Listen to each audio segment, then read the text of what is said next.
Hello, everyone. Welcome to the GIMI Think Tank special series event. We will start with a video from GIMI while we let everyone into the conversation. Eddie, can you please put the video?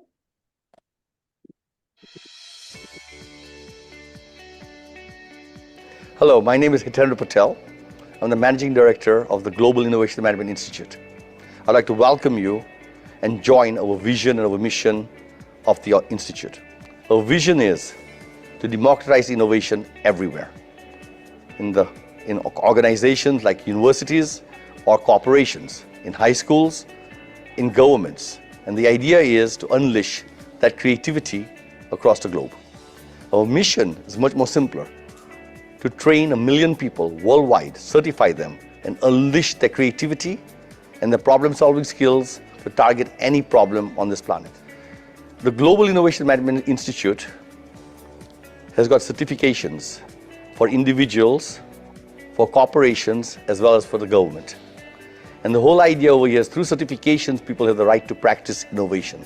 Through certifications, we create a roadmap for how to get better and improve as we get level 1 certificate to level 2 to level 3. We are today working with the Dubai government, the Qatar government, across Colombia, in Brazil, in the United States, helping these institutes and these countries become better in terms of their innovation journeys. We're working with corporations, giving them roadmaps, how they can go from level 1 to level 2. And we're giving certificates to individuals as they go from level 1, 2, 3, and 4 in terms of how they can actually innovate themselves, how they can innovate in teams, and how they can innovate in a company.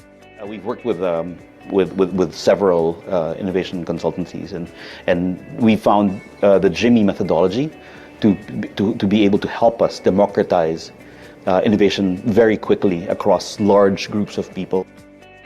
Curriculum isn't enough anymore. We need to really be finding ways to expand the school into the community and bring the communities into the school.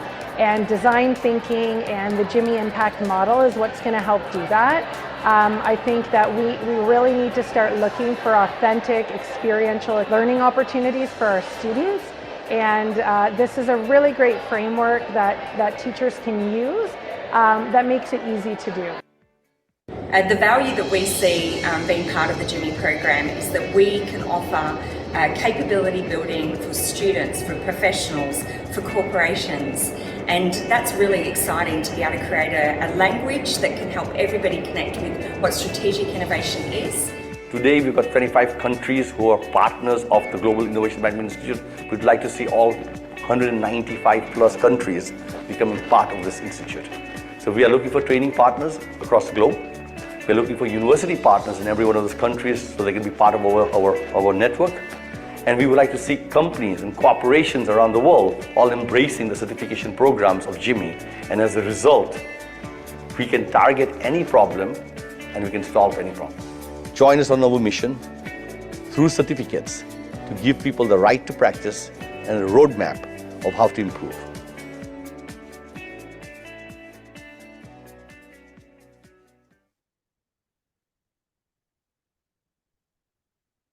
Thank you, Eddie. Thank you.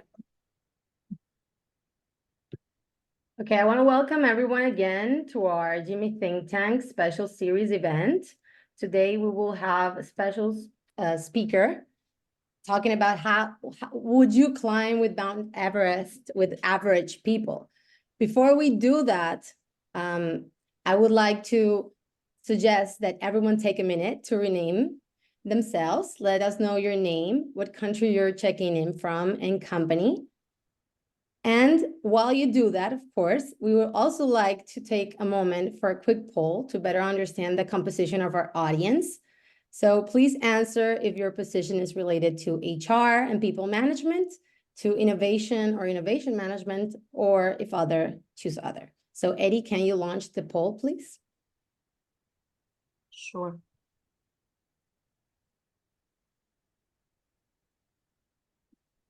So as you come in, guys, we're saying that we really like to know who you are, where you're from. So just rename yourselves. Let us know your company, your country, and your name. We have a lot on innovation management from what I see. And Few stop on sharing, so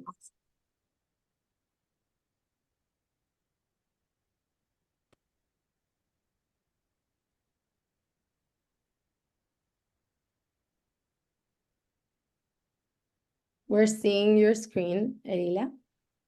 Yeah, I'm just sharing the poll results. We're seeing your YouTube.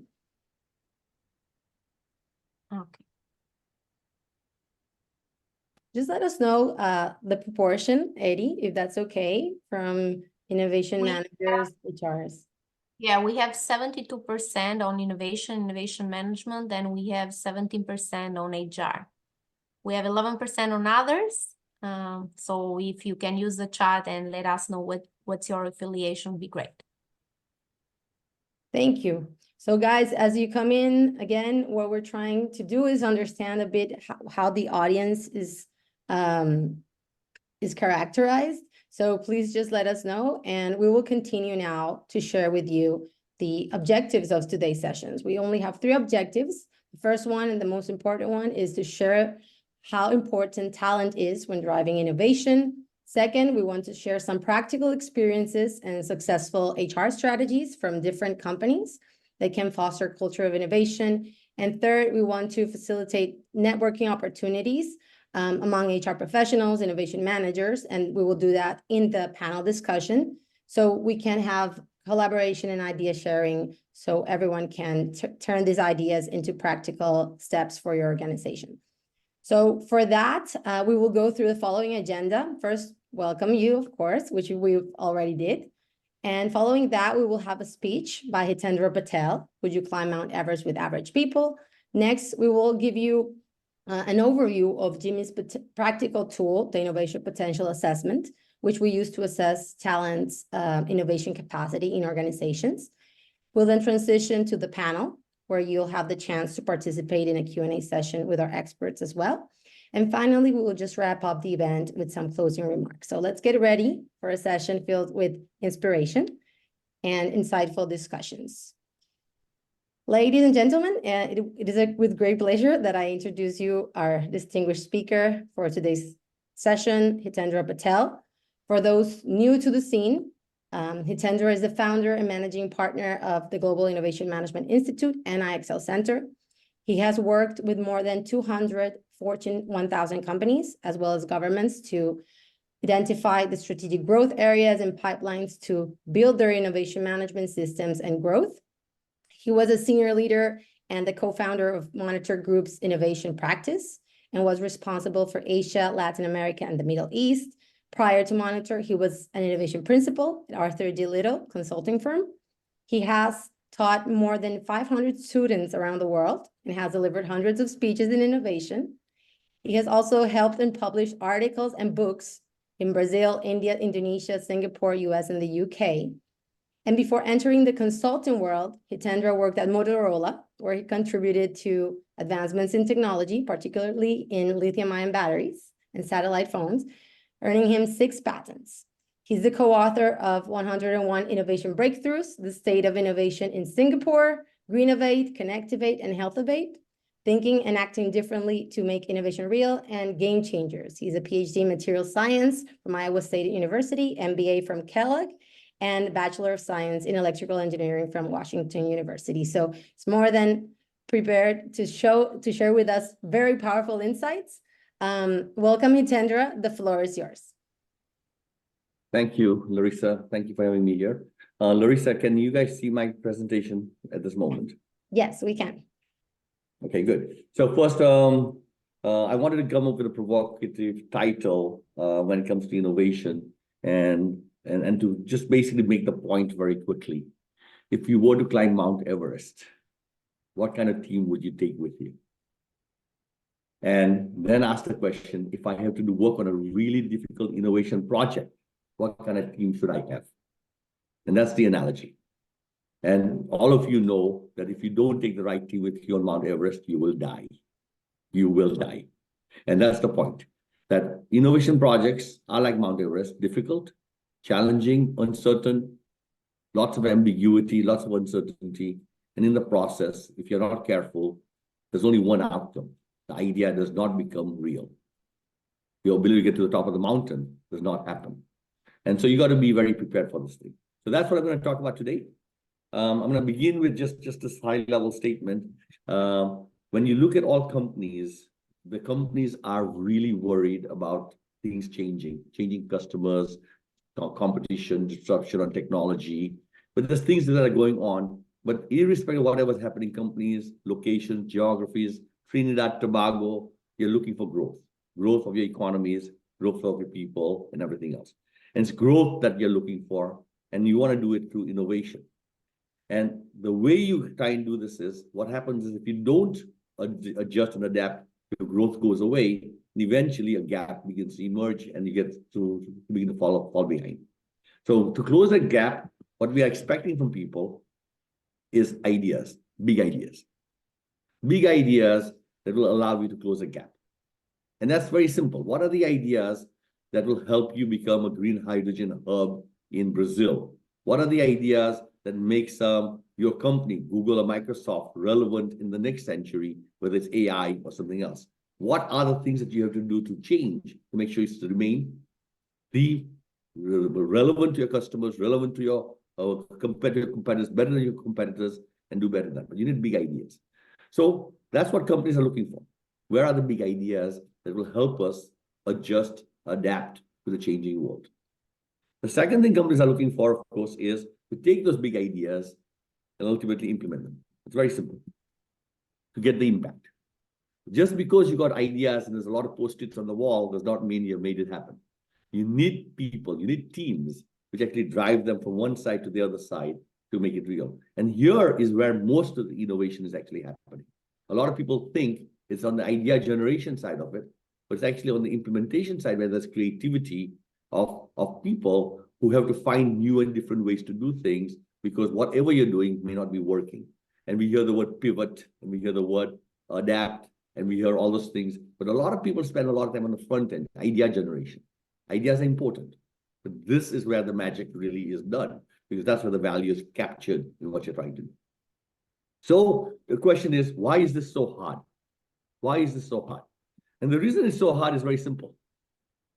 If you look at what a company did, the very reason why it's successful is now going to be the reason why it's going to fail. So what it does, and HR people and everybody else, any team of people inside a company, they are focused on operations, operation excellence. And they define jobs, very well-defined jobs, which work within a construct. And those job descriptions and the strategy of a company is about optimizing what you were doing last year, this year. And those optimization basically starts putting people in sandboxes. This is the sandbox we play in. Michael Porter, where are we going to play? Not where we're going to play next. The sandbox is where we're going to play now. And because of where we're going to play now, you started doing job descriptions to define what is needed for that particular operation. And now what you have is a whole bunch of people who come in with job descriptions, which are very specific for optimizing the current business. Now, what happens is within that recruiting process, there are some people, just like that little kid over here on the side, who was told to work in the sandbox. This is your job and your job description. And he sees other opportunities and gets out of the sandbox to get to the swing or to the slide. But every time that kid gets out of the sandbox to get to the slide, what do parents do? They put the kid back in the sandbox. The kid's saying, wait a second, what do you mean? It's so cool, it's so much fun. Let me go outside. And the parents like, yeah. And at the second time the kid gets out, the parent speaks a little louder. Don't do that. Get back in the sandbox. And the third time, you might even kind of like spank them. We shouldn't do that. That's very bad. Okay? And you put them back in the sandbox. What does a company manager do with their employees who says we should do something else differently? First of all, they say, do your day job. Do your day job. Why are you wasting your time doing other things? First, do your day job. And if they do get out of the sandbox doing other things, you tell them, stop doing that, get back in the sandbox. The second or the third time, we tell them, we see them as problems, and by the third time, we probably fire them. So the trouble with the sandbox situation is we have hired for last year's business. We have optimized for people to work in that sandbox. And now they get out. Now, if you do punish them once, twice, they will probably leave your company. Now, herein lies the bigger problem for you. Guess who's left in the sandbox after the guy has been fired or left the company because he's frustrated? See the kid over there with the 11 on him? 11 years old. That kid is still in the sandbox because he's a good mama's boy. Mama said I should stay in the sandbox. So he stayed in the sandbox. And now you ask that guy to innovate? You ask that person to do something new and different? He was saying, Mama, you told me to stay in the sandbox. I did. I don't feel comfortable living in the sandbox. So this is the inherent issue of all organizations. The very intentions of building an operation excellent company resulted in people who know how to do certain things really well and are very uncomfortable in getting out of the sandbox. And if they get out of the sandbox, they get penalized severely, or they go work at other companies or do a startup. So what made us successful is what is now stopping us from innovating. And we have to think differently, and we got to act differently. We have to do this. That's the message I want to tell you. The next part of this story is essentially, even if you do have people inside your organization, most people in the colleges and all the training have been told to do things on budget and on time, which means doing things right. Now, when you look at these great soccer players, what do you see with the faces? They're looking around. They're looking around for what else, what's next, what if. They're looking for somebody to pass the ball to. They're looking for somewhere where the competition is. They're looking for a way to navigate this ball towards the goal line. They're looking for a partner. And meanwhile, they're keeping the ball on their feet. The ball on the feet never gets lost. As they're running full speed, they go left, right, whatever they do, they never lose the ball. Now, what's so special about that? Well, your day job is to keep the ball on your feet. You will get fired if you lose the ball on your feet.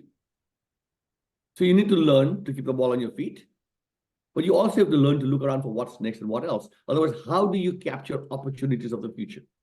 If you're so busy keeping the ball on your feet, doing your operations day in and day out, then you will never see those opportunities. So we're looking for people who can actually do things on time and budget. But we're also looking for people who can look around for what else and what's next. These are the rock stars that we talk about in soccer, in basketball. These are also the rock stars in your company. When you see them, you know them. They somehow do the day job, but they're also creating futures simultaneously. And how do you find those people? Not easy. So ultimately, the third part of innovation is now many of these people, unfortunately, will try and work on this thing because they can't find other people to work with, and they work alone. And we've known this for a long time, that the best way to innovate is not alone because it's too risky, it's too dangerous, you can fall down that mountain. It's better to go in teams. And when you have a team, first of all, you get confidence to get started. Innovation is not about blah, blah, blah, blah, blah ideas. Lots of people talk about ideas all the time. It's about rolling up the sleeve and getting started. And those who get started are the ones who get innovation to happen. But to get started requires confidence. Where does that confidence come from? Teams. Somebody on your team knows how to do websites. Somebody on your team knows how to actually make a brochure. Somebody on your team knows how to do the financing. Teams. Teams give you confidence to get started. And if you have a team, you have confidence to get started, but not only that, you can also work on bigger and bolder things faster and cheaper. Okay. Now, are you able to build this capacity and capability? Because the problem right now is every one of you knows about design thinking. Every one of you knows about Agile and Scrum. Every one of you knows about all the tools of innovation. But guess who's going to use the tools? People. So do you have the right people with the right mindset and the right knowledge to accomplish this? This is no longer a discussion only about tools and methodology. It's about putting the right people, the aces, in the right places. Having them inside your company and hiring right. Are we hiring for people for a job description for last year's job? Or are you hiring for future people can think about what's next and what else. So this is what I want to share with you. What is it that you should be looking for? Well, you need individual teams and leaders to work in terms of high-performing teams. And those high-performing teams will get you breakthrough results. And those guys have to think differently, and they have to act differently. Think differently, act differently. Think differently, act differently. If they think the same as everybody else, same results as last year. If they act the same way as they did last year, same results as last year. So you can think and act differently. So in there, let's talk about thinking differently. You need big ideas, right? So how do you create a culture where ideas are everywhere? How do you create a culture? Well, you need people who have a certain sort of mindset also. And that culture is one that asks what's next and what else. What's next and what else? When I was at Motorola, when we used to interview people for jobs, in our interview, we'd ask them, what's next for cell phones? What's next for television? What else can we do? In the interview, we'd ask the people. If they had nothing to say, they wouldn't get very far on that interview. But we asked them, what's next for cell phones? And then what we also did was we also put the cell phone on the table in front of the person we were interviewing. And we'd continue interviewing and we'd watch them.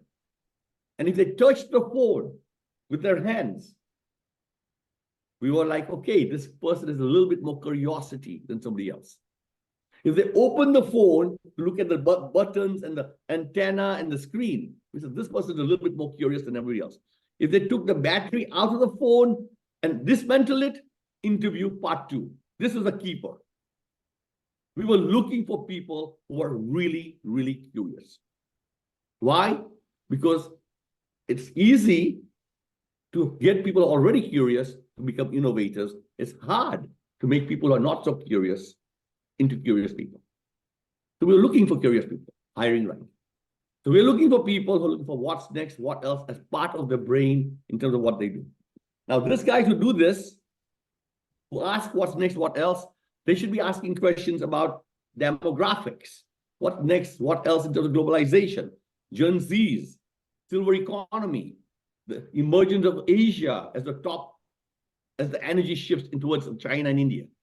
They should be asking about many things. What's next? What else? What's next? What else? And if their minds are in this way, then you're hiring correctly. And therefore, they will be the right people for the teams that you want to start with. All right. You also want them to ask about technologies. What's going on with technology? But green technologies, digital technologies, robotics, health technologies, and all that. It's not only about demographics. We want people who are always asking about things. These people, if they see a magazine lying on the table, they open it. If somebody's talking about a technology, you perk up and say, what is that? This is what you're looking for. And if people are not curious enough to open a book, not curious enough to ask questions, not curious enough to dig deeper, then you may struggle to make those individuals into innovators. So recruit correctly upfront. Recruiting correctly upfront will give you a good starting point. Where are the people who are asking the questions about what's next, what else? Where are the people who are imagining the future about hotels and education? And if you do that, then you're going to be really, really successful. What are those characteristics for people who ask what's next, what else? They tend to associate things with other things. They observe a lot more. They're really observant. They question why? They diverge at appropriate times. They also know how to converge appropriately around the thinking process. They reframe the problem, they reframe the issues. They imagine what's next, what else. And those are the characteristics you should be looking for in the interviewing process as you bring them in or as you staff your team. Are you doing that? And if you're not doing that, then you may understand why you're struggling with your team to push them forward. So after doing what's next, what else? You have to act differently. Acting differently is actually putting these ideas into practice. Now, many of you, if you ask senior people, what will it take to take that idea to commercialization? Most senior people think easy peasy, just do it, partly because they're not doing it, partly because they're not doing it. And partly because they've forgotten what the journey looks like. And they think the journey to go from the bottom left to the right to implement looks something like a straight line. And the reality is that's not true. But senior people forgot what it takes to innovate. And junior people have to follow the rules of whatever the expectations are. So now the expectation from senior leaders are straight line, on time, on budget. And that will kill innovation immediately. What we need is senior people to think differently. If you ask a lot of people who've been trained in companies because they came on job descriptions and they have been using project management tools and PMI tools, they'll say, this is what it's going to look like. We're going to look at innovation in this way. We'll do some sort of step change, milestones, and if the milestones are not met, you will kill the project. I'm sorry. If you had told our friends Christopher Columbus, what does the journey look like to go to India? It would not be a straight line. If you ask Magellan, if you ask the guys Shackleton and his team who went to the South Pole, what does that journey look like to go from the bottom left to the top right? Every explorer will tell you the real journey of innovation will probably look like this. It's not a straight line. And again, people expect it to be a straight line because it's cheaper, it's more efficient, blah, blah, blah. We get it. It's not that we don't understand it. But ask the guy who's supposed to cross the Amazon forest for the first time. Queen Isabella has said, you guys need to cross from one side of the Amazon forest and cross across to the Pacific, from the Atlantic side to the Pacific side. Now, you know, if you can cross across, you get a shortcut across the forest and lots of money can be made. You're the team. You've been assigned to take the journey, cross that Amazon forest. No GPS, no map. And guess what? More than likely, no Sherpa or guide. So you 4 or 5 people get together, you look at each other, and somehow you selected the team to go forward. And we're going to ask the question later on, what kind of team would you select to cross the Amazon forest, climb Mount Everest? So you stand there, one of you has got a gun, another one's got the ropes and everything else. Somebody's got some sort of shovels or to dig holes or whatever, to carve out a boat. And you look at each other and say, I hope we got everything for this journey. Because we don't know what we don't know. You enter the forest, and the first thing you see is a big river. You go straight across the river? No. You follow the river upstream to find the narrowest point to cross over. You cross over at the narrow point. And then you start walking, you see a mountain. You go straight up the mountain? No. You go around the mountain, hoping that there's a low altitude, easy way to climb around. And guess what happens? You see a second mountain. Did you expect it? No. Did you know it was there? No. So now what do? Did you fail? No. You go around that second mountain because you're persistent. And you see a third mountain. And you say, okay, let's go backwards to the other side. You make a U-turn and you walk the other way around. Cross that thing, you see a ravine. You don't go straight down the ravine. You go around the ravine. And you walk around the ravine and there's not a straight line. Get into the jungle areas and suddenly you approach some very angry, hostile tribes. Whoops, U-turn. Did you want to make a U-turn? No. Was the plan to go straight? No, of course. But now you have to change your plan. Pivot. And then one of you gets sick with malaria. Did you know you were going to get sick with malaria? Somebody leaves the team. Did you expect that? And then if you're patient, persistent, you might get to the other side. This is the journey of innovation that we really need to emphasize. That do we have people who know how to take this journey? And in this journey, if you can send a second team, the second team will know that as you come across the point over here, where you took a wrong turn before, now because of the first team can tell you take a right turn versus a left turn. And if you follow the new journey, it begins to look more and more like a straight line. The second team and the third team eventually makes it into a straight line. And that's called a recipe. Innovation is not about recipes. There is no recipe. There is no book that tells you what you should do. And therefore, innovation requires people with different skills. What skills do they need? Well, it's very simple. One of them is just grit. You can't just give up. Because the first time you try, you get a no, you can give up. But no is the easy answer. Grit is finding the yes. Grit is not getting pressured into failure. It says, I'll find a way. I will not break. You have to be can-do. Somebody on your team got to say, let's do this, let's do this, let's try this. You got to be can-do. Right? If you're not can-do, you'll fail. You got to collaborate. You got to work in teams. You got to experiment. You got to experiment a lot. Most of these skill sets, if you ask in people, we have squeezed it out as they went through high school and college. We had our parents teaching these kids every day, cuidado, careful, careful, do the right things, follow the rules. Well, right here, there are no rules, and you can't give up. It's okay if you can't succeed. At least you try. No, that's not an option in this game. Trying is not an option. You have to finish the game, right? And behind that are tools that we're learning, methodologies of being agile, doing sprints. These are thinking tools that says, if we go do sprints, we learn quickly. Architecture already has that. Ron will tell you that.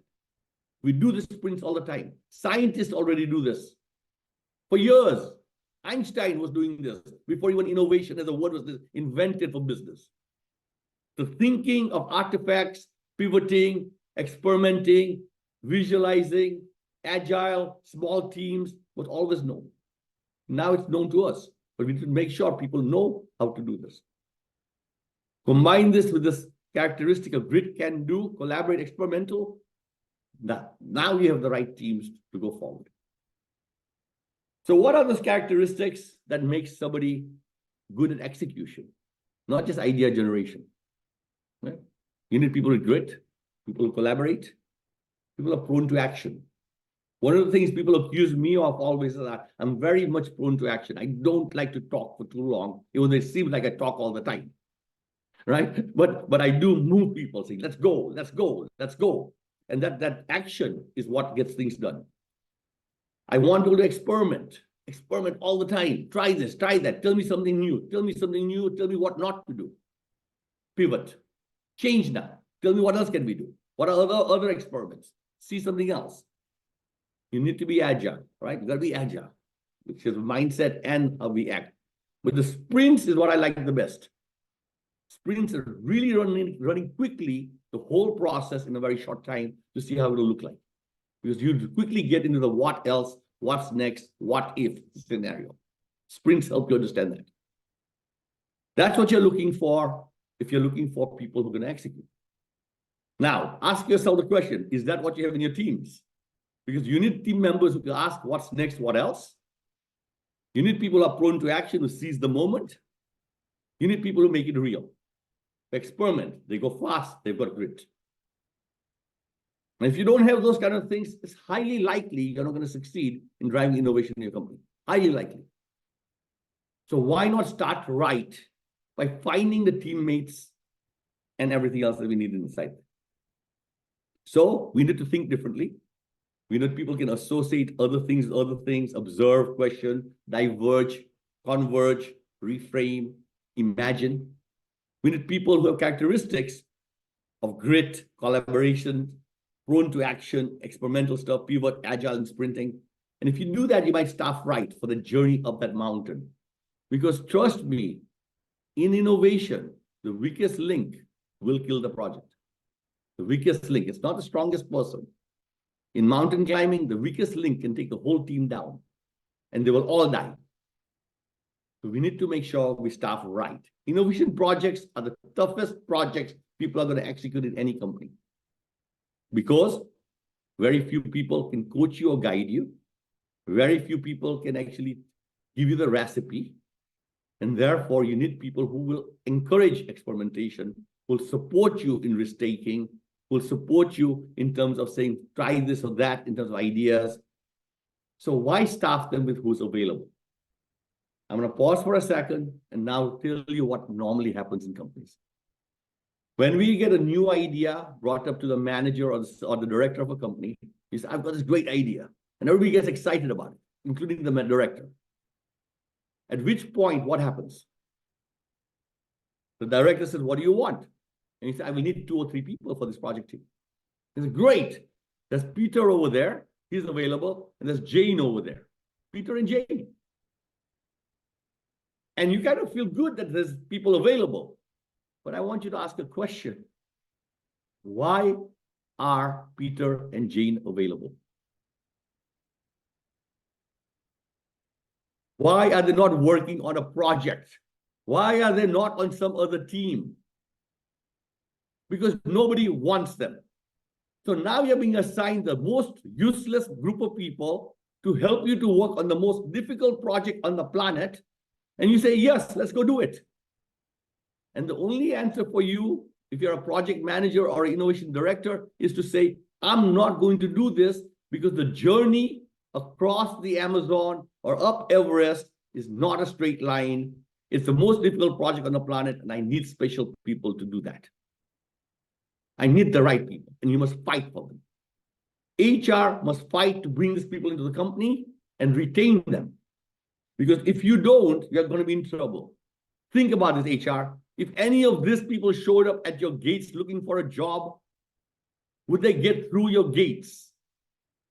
Would Albert Einstein, would Dali, would Amelia Earhart, would they be able to even pass the interview because they didn't wear a jacket and tie, because they had bad hair, because they talked randomly, because they were talking about what's next and what else, and they seemed like they were not paying attention? Would you hire them, and can you retain them? But if you don't hire them and retain them, these are the ones you cannot ignore, because these are the ones who change the world. These are the ones who will make a difference. With that, Irina, Larissa, thank you very much for having me here. I hope the audience is recognizing the importance of people. The right people is the way to start for hiring, and then staffing it with the right people is important. We can get trained and we can get better. But let's start right and then provide the right training to make the world's best high-performance innovation teams. Don't climb Mount Everest with Jane and Mike. Climb Mount Everest with the right people. Thank you very much. Thank you, Hitendra, for this insightful presentation. For the audience, if you have questions for Hitendra, please write them in the chat and we will make sure to address them during the panel that we will have next. I will share briefly my screen to use this opportunity to share with you GIMI's tool to assess innovation talent. It will take me 5 minutes, so it's enough time for you guys to write down your questions and make sure that you participate in this panel. So let us use this opportunity to briefly share with you our tool into building your Everest team. As we heard in Hitendra's speech, talent is a big portion of making innovation real. And at GIMI, we have a point of view on how to recruit, attract, and retain talent for innovation. First, we believe that you need to recruit right. As Hitendra said, you need to recruit by innovation skills, by innovation behaviors, rather than just limiting to technical skills. Second, we need to identify our innovators within the organization. And third, put them in the right places. We need to put our aces in the right places, which means we need to put the right people in the projects that will drive innovation growth. So to recruit right, we believe there are 2 main elements to assessing people: their mindset and their innovation knowledge and tools. So assessing mindset means seeing if they showcase growth mindset. Do they believe they can improve through effort and persistence? Grit, are they determined to achieve what they aim for? Collaboration, do they have win-win mentality? And flexible execution, can they course correct easily based on new information? Assessing knowledge, on the other hand, involves understanding if they master the practical aspects of innovation. So we want them to bring ideas to life. So it's not only understanding the intent of the organization to innovate, but can they actually turn ideas into viable business concepts? Do they know how to gather and leverage resources to support innovation initiatives? And lastly, make them real, which is all about bringing concepts to market. So by assessing mindset and know-how, we can then understand the profile or their profile within an innovation team, and each will have their own strengths and weaknesses. But it will let us know who is the innovator and who is the high potential individual, so we can put them on the right track, whether it's leading projects, supporting them, or getting trained, so we can, so they can become a valuable asset for growth in the organization. The innovation potential assessment of GIMI helps both HR and innovation managers start innovation by evaluating the talent to get quantitative understanding of the resources they have, and then put the aces in the right places. So when HR directors are looking to cultivate and retain talent, or innovation managers are looking to drive innovation results, they can simply send a link to the areas they want to evaluate, and the individuals will carry out an online self-assessment that covers innovation mindset and know-how, which takes around 30 minutes. And based on their answers, individuals automatically can access their report, their personalized report, but organizations as a whole can access the aggregate report. So of a certain business unit, of a certain area that they had evaluated, and understand what is the innovation profile distribution of that group. And we can then, of course, segment it by region, by department, by seniority level, you name it, which will allow us to get insights into the actual drivers, enablers, and barriers of our talent to drive innovation, and put them on the right track, as I mentioned earlier, which can be putting them to lead innovation projects, support them, or get trained. So at GIMI, we're very excited about this tool, and we want to help all of you grow your talent. So we're more than happy to provide a free trial for 5 individuals in your organization, so they can access their individual reports. So if you're interested in this tool, just email Erila or myself, and we'll be happy to show you what is the tool about. That being said, I think I took less than 5 minutes, so I'm very happy that we have enough time now to continue to our panel discussion and Q&A. So for this panel, we will, of course, bring Hitendra back as one of the key panelists, but we also want to invite Vishal Govil, banking expert, and Adi Alon, Managing Director of Excel Center USA. Accompanying me in the facilitation will be Erila Haska, Chief Operating Officer for GIMI. And we'd like you, of course, as I mentioned earlier, to actively participate in this discussion. So the ways you can do that, of course, is through the chat, but also you can raise your hand to ask questions or to share your experience as we go further in the panel. And writing your experience in the chat as well, not only questions. So that being said, let's spotlight all the panelists and Erila to start our discussion.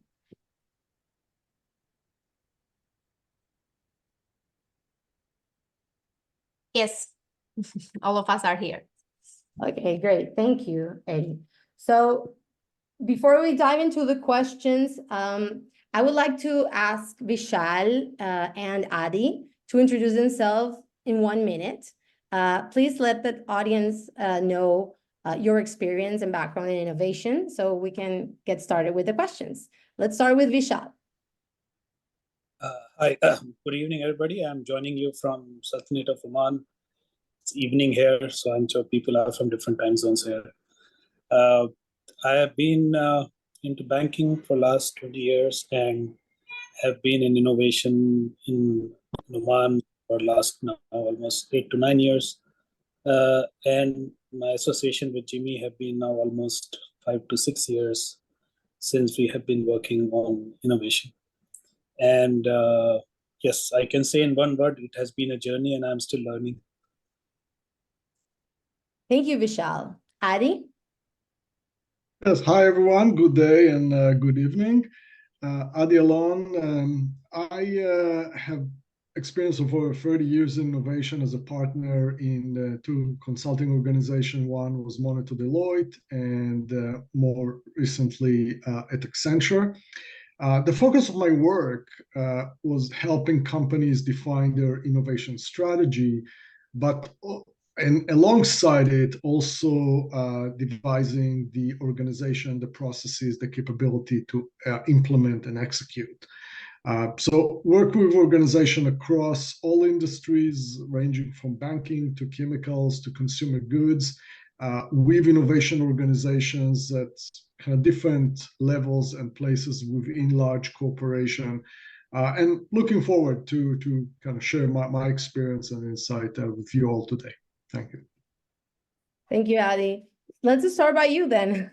Let's start with the first round of questions. It's going to be 3 rounds, and we're going to have 3 questions for the 3 panelists.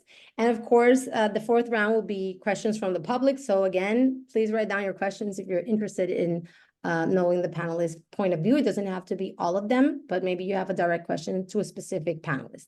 So Adi, how important, based on your experience, is to get the right people in innovation project teams? And please share why. Yeah, sure. So, I mean, it came clearly from Hitendra's presentation. This is absolutely critical. And unfortunately, in many organizations, what I've seen is individuals that are assigned to innovation projects are those who are available. Okay. And that's certainly the wrong answer and the wrong approach. So it's certainly critical. I think to get the right people, and maybe that's expanding the question a little bit, requires, first of all, that those innovation projects are really at the core of what the company is trying to accomplish, where it's trying to get to, and not at the periphery. That's because project at the periphery will not attract the talent.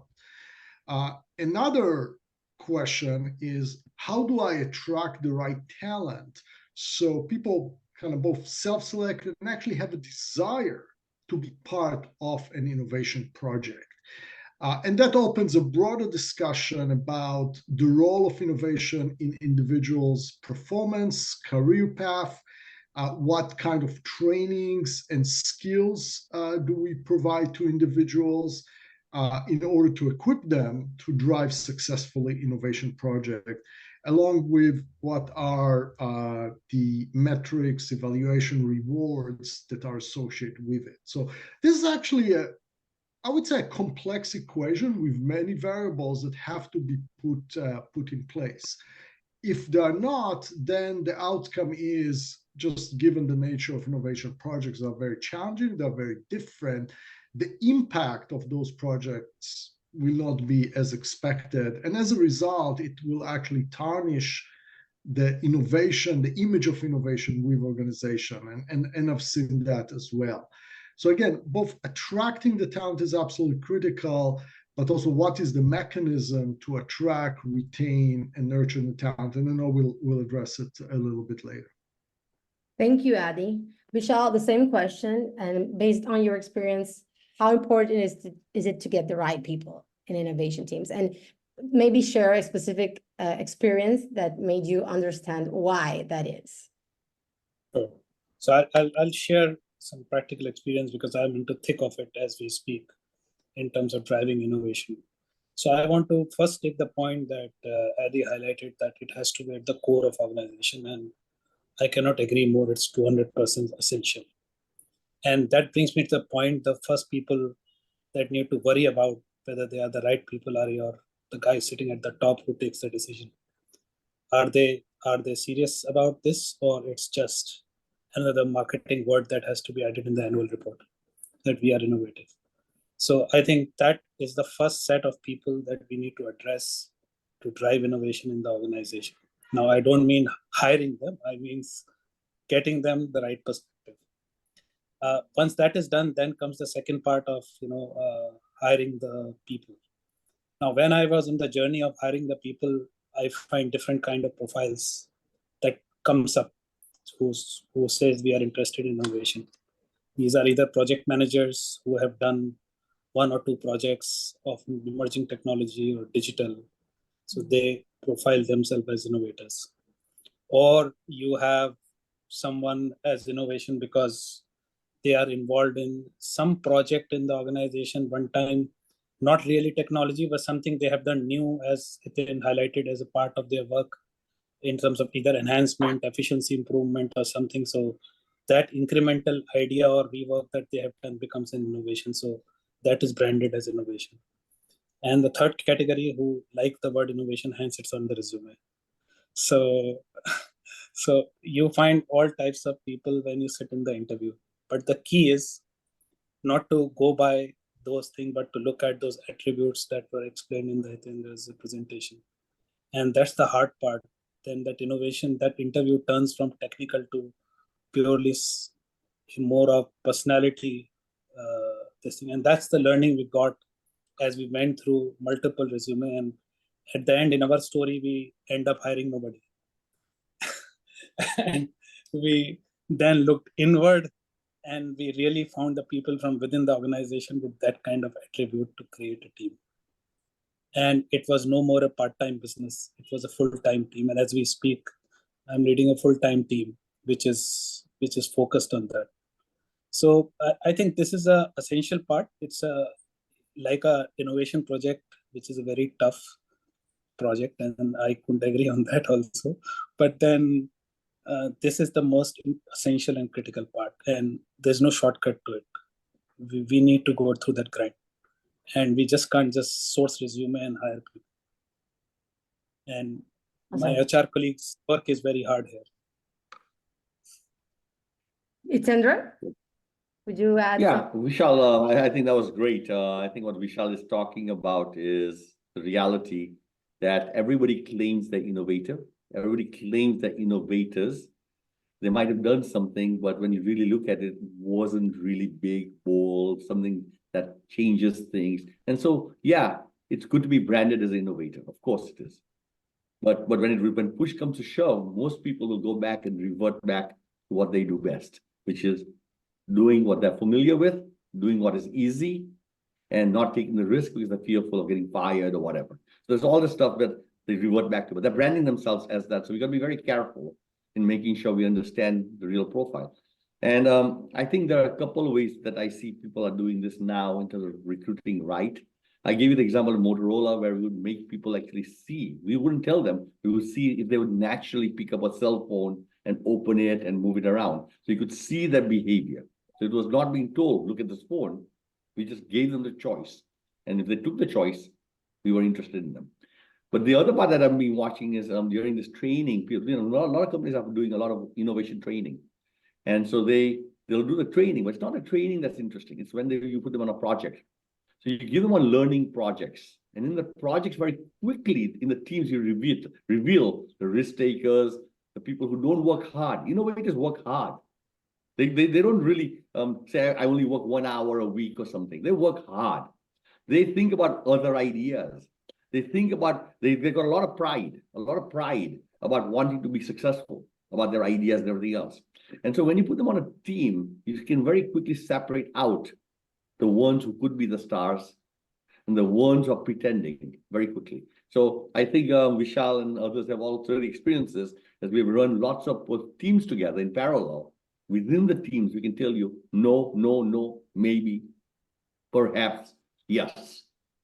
And then I think that's the best way to do it. Put them out there and see how they act. And then you can do that. And so now that it gets expensive for recruiting. Vishal? And Hiten, as you said, this is about team, not an individual. And one of the point I want to take from that is, and we tried doing that, we didn't look at individual hiring, we looked at team hiring. So when we were hiring people, we were complementing the skills in terms of the people. So if I had someone strong in project management and he's able to get things, I was also looking at someone very young in the team, just out of college, who can really bring a different perspective from somebody with 10 years or 20 years of experience. So one of the aspects of hiring is also to look at it as a team, not as an individual.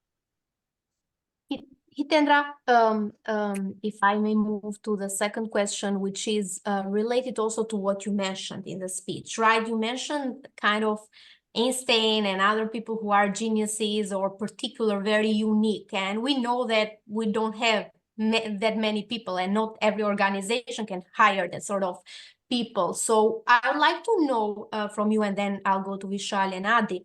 First of all, what are the minimum requirements that you, or what's the strong foundation that you would hire for a person? You know, like, is it the mindset, the sort of mindset that they have, and maybe a basic level of knowledge? And then basically how you can develop further these people and develop at large scale in a company. So look, the first thing I was saying was, do your best to hire the right profiles. But at the end, the company is going to have people who are in the system. So when you build that team, make sure at least a couple of those people have that mindset and the right approach of innovation. And then the others who don't demotivate them and say, you guys don't have the mindset. Give them tasks that they're good at. Don't ask them to do things that they're bad at. So if they don't like experimenting, don't make them experiment.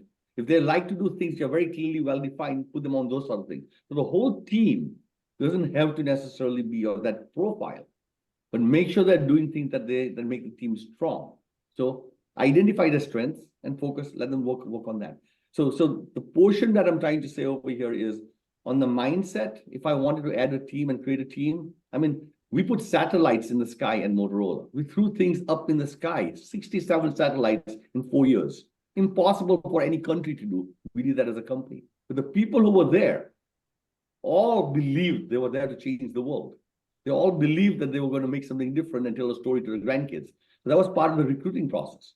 Are you a game changer? You want to do that. But all those crazy people who show up can also create problems in the company. So you're going to balance how and where you put them. So we were all kind of somewhat not integrated 100% in the company, somewhere halfway with one foot in the car company, another foot in another building next to the building, right? So we were managed in a way to make sure innovation was going to happen. But the company understood that you had to balance out.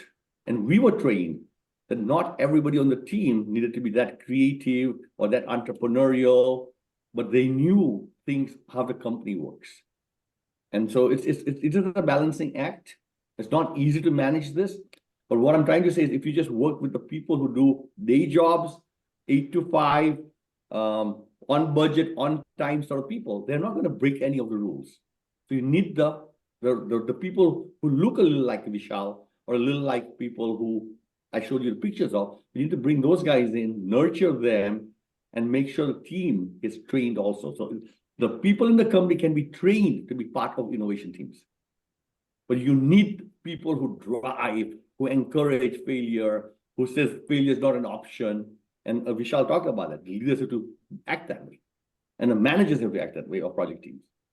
And within the team, you need a couple of people who are that sort of mindset, not all. And therefore, a company can innovate. And they can't say we got the wrong people.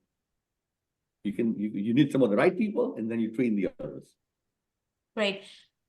Since we are running out a little bit of time, and I have very interesting questions as well in the chat, but Vishal and Adi, maybe 30 seconds, based on your experience, Adi with Accenture and Vishal with many companies that you have worked for, how are you have what you have, let's say you have try to hire, the right people, how you try to develop them further? What are some actions, what are some projects that you put them on in the companies that you have worked with? Yeah, I can answer just example for Accenture. I think once you have the people in the system, you need to think through what are the career paths that I can design that allow innovators to progress and advance and learn and develop. So it's not a side activity. At Accenture, obviously large organization, lots of resources. We build a network of innovation centers where we actually hosted innovation projects, hosted sessions with clients on innovation, and we had teams there that both worked on projects and also engage with clients on facilitating innovation conversation and initiatives. Now, that position, working in an innovation center, became a very lucrative one because it became a stepping stone for career advancement. And people very quickly realized, if I'm passionate about innovation, that's a great place to spend a couple of years, gain a lot of experience, training, visibility to the C-suite at a very junior level of a consultant that I can't get anywhere else. and that will serve me well in my career. So the innovation assignment, quote unquote, became a very lucrative and attractive option, in addition to creating this organization or the facility in the innovation center that help in the training and professional development. So I think that's kind of one approach that, at least in the case of Accenture, served it really well. Great. Vishal? Yeah, so I think we need to, when you want to innovate, when it becomes your value and your strategy of your organization, and it comes top down, you need to create a language of innovation. And that's where you need to have a mass of your people who to bring them up to a level, either through some kind of certifications or some kind of framework, which everybody speaks the same thing and start understanding is their language. Besides that, as Hitendra was highlighting, I think what I have my practical experience is projects and projects. You really need to put them people. Idea generation is one part. Yes, it happens in parallel, but important thing is execution. This is where people see the value of innovation, right? Whether it's a end business or it's a person who's doing. So it's extremely important to deploy those people in the projects, whichever the first opportunity comes. And that's where you also get to retain them, because then they really see the value that they are able to contribute to the organization, whichever way, whether it's a small project or a large project. So I think these two things are important. We should not just stop at ideation. We should not just stop at certification. It's important to deploy them, make them run a project. Pass, fail is a secondary. I love it, Vishal. It's like riding a bicycle. If you, the only way to learn is to ride the bicycle. You can't read a book about it. It's practical. It's the way to do it. But I think Vishal's also on to the other point. We can have people with the right profiles, and we can build teams from it. But then you need around the team coaches with the right profile, as well as leaders on top of them with the right profile too. And we need to make sure it's not just individuals and teams. It's the whole structure must have this sort of mindset and can-do type of spirit. And we need to work across it. It's not easy. Since basically it's 10 a.m. And actually, but I would like maybe to give we can get 5 minutes, and I'll choose 3 questions maybe from the chat. There is a lot, and hopefully we'll respond to you later. But 3 questions, and one of you chooses 1 question to respond, 30 seconds. First question is, what is more important for successful innovation, creative or structured, disciplined mindset? And Massimo is saying that he is anticipating that he's not happy or satisfied with the answer 50-50. Who wants to take the challenge? Yeah, okay. I'll take that. Obviously, as a consultant, you say, oh, both are important. But I think that what you find, many organizations have actually the discipline, have the processes, have the structure to drive traditional projects. What something is missing is the creativity, is the grit, is the kind of thinking out of the box. So I would put premium on the creativity, knowing that actually the discipline around execution and the operational excellence in many organizations is already there. Okay, creativity is the secret sauce. So, if you force me to kind of pick and choose, I would start with creativity, knowing that I can layer the discipline much more easily in established organization later on. Thank you, Adi. So 51-49. No, thank you very much. Very interesting. But that 1% is really important. That's what makes the difference. I've got a second that, Adi. The other question is, Maria actually is asking, there is a sort of tendency that leaders don't see the potential in candidates. They are basically based on their resumes and a lot of experience, and usually they don't hire if it's less or no experience, even though those candidates might have a great, growth mindset. Or basically even somehow some know-how on innovation. What should we do from your experience, and maybe this goes to Vishal, from your experience, how do you convince your leaders? How do you convince the HR to really change or shift a little bit the mindset on how they can hire people, not for the traditional approach, let's say? Yeah, so I think innovation is not an individual solo game, it's a team game. As I said, we need to first hire for the team, not for an individual. And if I were to choose, then yes, experience helps because you have seen things.